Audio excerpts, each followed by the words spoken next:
पूजा पाठ करने वाला व्यक्ति दुखी क्यों रहता है, तो चलिए जानते हैं। पर उससे पहले वीडियो को लाइक और चैनल को सब्सक्राइब कर दीजिए।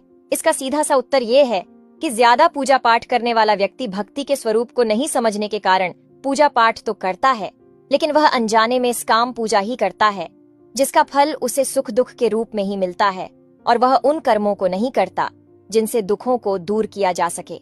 इसलिए ज्यादा पूजा पाठ करने वाला व्यक्ति अपने दुखों का कारण स्वयं होता है। हे भगवान, उसकी रातों रात किस्मत पलट जाए। जो कमेंट में हर हर महादेव लिख दे। पति पत्नी के बीच झगड़ा होता हो तो क्या करें? जानने से पहले लाइक सब्सक्राइब जरूर करें। नंबर 1, रात में मिलन करने से नहीं चूके, क्योंकि इससे सुलह का रास्ता खुला रहता है।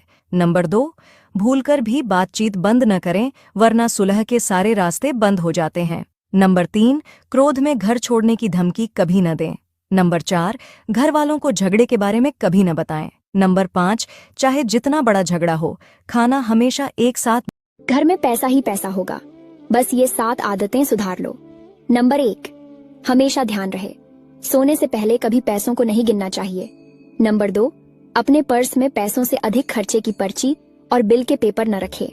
नंबर 3, बाजार से आते वक्त घर पर कभी खाली हाथ लौटकर नहीं आना चाहिए। नंबर 4, खाना खाने के बाद झूठे हाथों को अपने सर, कपड़ों और पर्स में कभी न लगाए। नंबर 5, यदि आपको कोई सिक्का मिले तो उसे तुरंत खर्च नहीं करना चाहिए। नंबर 6, भगवान से मिले प्रसाद को खुद ही खाए, इधर उधर न फेंके और न ही दूसरे को दे। नंबर 7, जितना हो सके उतना गरीब और भूखे प्यासे लोगों की मदद करे, इससे घर में बरकत हो। बेटी का फैसला अगर गलत हो जाए तो माफी नहीं दी जाती उसको। न तो समाज माफ करता है और ना ही अपने लोग।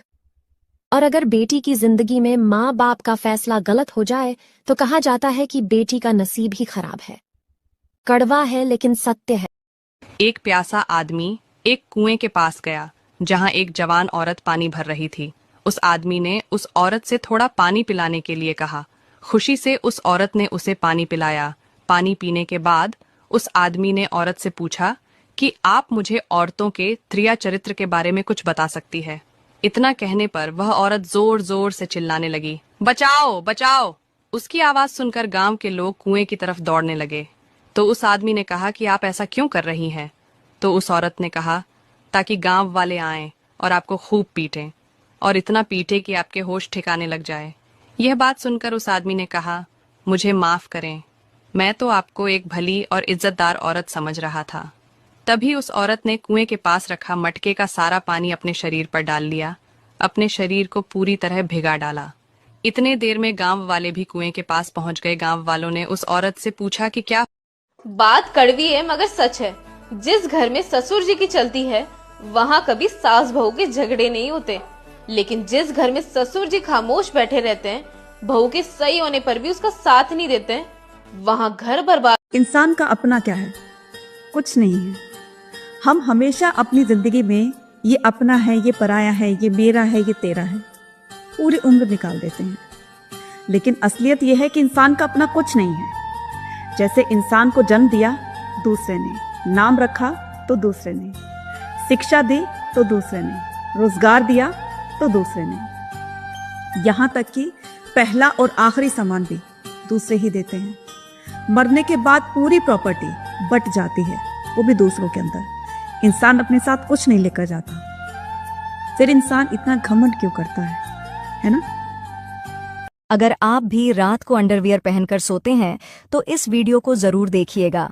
लेकिन दोस्तों, आप वीडियो तो देख लेते हैं लेकिन लाइक और चैनल को सब्सक्राइब नहीं करते, तो पहले लाइक और सब्सक्राइब जरूर कर दीजिए। चलिए वीडियो शुरू करते हैं। अक्सर कुछ लोगों के दिमाग में ये सवाल आता है कि क्या रात में अंडरगारमेंट्स पहनकर सोना चाहिए या नहीं। तो बता दें कि एक्सपर्ट्स के मुताबिक ऐसा करना बिल्कुल गलत होता है, क्योंकि ऐसा करने पर कई सारी परेशानियां होती हैं। दरअसल हमारी बॉडी के हर पार्ट्स की तरह ही हमारे प्राइवेट पार्ट्स को भी सांस लेने की ज़रूरत होती है, और अगर आप रात में टाइट अंडरगारमेंट्स पहनकर सोते हैं, ये अंग खुलकर सांस नहीं ले पाते हैं, जिसकी वजह से सेहत को कई तरह के नुकसान होते हैं। देखो, अगर तुम्हें ऐसा लग रहा है कि कोई इंसान तुम्हारी वैल्यू नहीं कर रहा है, तो आज से ही तुम यह चीजें करना बंद कर दो, और फिर देखो आपकी रिस्पेक्ट कैसे बढ़ती है। नंबर 1, हर किसी के लिए अवेलेबल मत रहो। अगर आप फ्री भी हो तो ये कह दो कि मैं अभी बिजी हूँ, क्योंकि अगर आप किसी के लिए ज्यादा अवेलेबल रहते हो तो उनकी नजरों में आपकी वैल्यू डाउन हो जाएगी।